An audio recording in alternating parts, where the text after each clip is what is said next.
2 ದಿವಸದಿಂದ ಗಮನಿಸಿದ್ದೇನೆ. ನಿನ್ನೆ ಚಿಕ್ಕಬಳ್ಳಾಪುರದಲ್ಲಿ ನಡೆದಿರತಕ್ಕಂಥ ಘಟನೆ ಏನಿದೆ, ನಾನು ರಾಜ್ಯದ ನನ್ನ ಕಾರ್ಯಕರ್ತರಿಗೆ ಹೇಳಲಿಕ್ಕೆ ಬಯಸ್ತೇನೆ, ಪ್ರಚೋದನಾಕಾರಿ ಹೇಳಿಕೆಗಳಿಗೆ ಉದ್ರೇಕಕ್ಕೆ ಒಳಗಾಗಬೇಡಿ. ಇದು ಒಂದು ಗುಂಪೇ ಇದೆ, ಉದ್ರೇಕಕ್ಕೆ ಒಳಪಡಿಸಿ ಅವರ ರಾಜಕೀಯ ಬೆಳೆ ಬೇಯಿಸ್ಕೋಬೇಕು ಅಂತ ಹೇಳಿ. ನನ್ನ ಬಗ್ಗೆ ಟೀಕೆ ಇವತ್ತು ಹೊಸದಾಗಿ ಬಂದಿಲ್ಲ.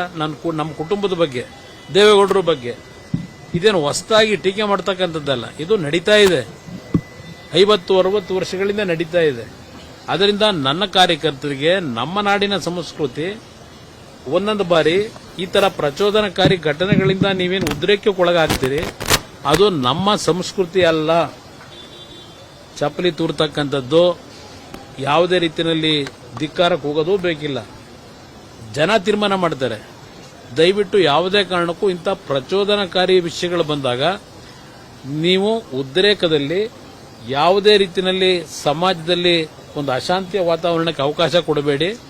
ಅದು ಏನೋ ನಿನ್ನೆ ನಡೆದಂಥ ಘಟನೆ ಏನಿದೆ, ನನ್ನ ಕಾರ್ಯಕರ್ತರಿಗೆ ಮತ್ತೊಮ್ಮೆ ಮನವಿ ಮಾಡೋದು ನಮ್ಮ ಮಾಧ್ಯಮದ ಮುಖಾಂತರ, ಇಂಥ ಒಂದು ಸಂದರ್ಭಗಳಲ್ಲಿ ನೀವು ಸ್ವಲ್ಪ ಮಾನಸಿಕವಾಗಿ ಒಂದು ಒಳ್ಳೆಯ ರೀತಿಯಲ್ಲಿ, ಶಾಂತ ರೀತಿಯಲ್ಲಿ, ಸಮಚಿತ್ತ ಭಾವದಿಂದ ಇವತ್ತು ತಾವು ಇಂಥ ವಿಷಯಗಳ ಸಂದರ್ಭದಲ್ಲಿ ನಿಮ್ಮ ನಡವಳಿಕೆ ಇರಬೇಕು ಅಂತಕ್ಕಂಥದನ್ನ ನನ್ನ ಎಲ್ಲಾ ಕಾರ್ಯಕರ್ತರಿಗೆ ಮನವಿ ಮಾಡ್ತೀನಿ.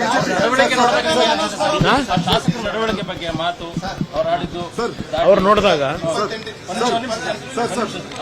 ಅವರ ನಡವಳಿಕೆ ನೋಡಿದಾಗ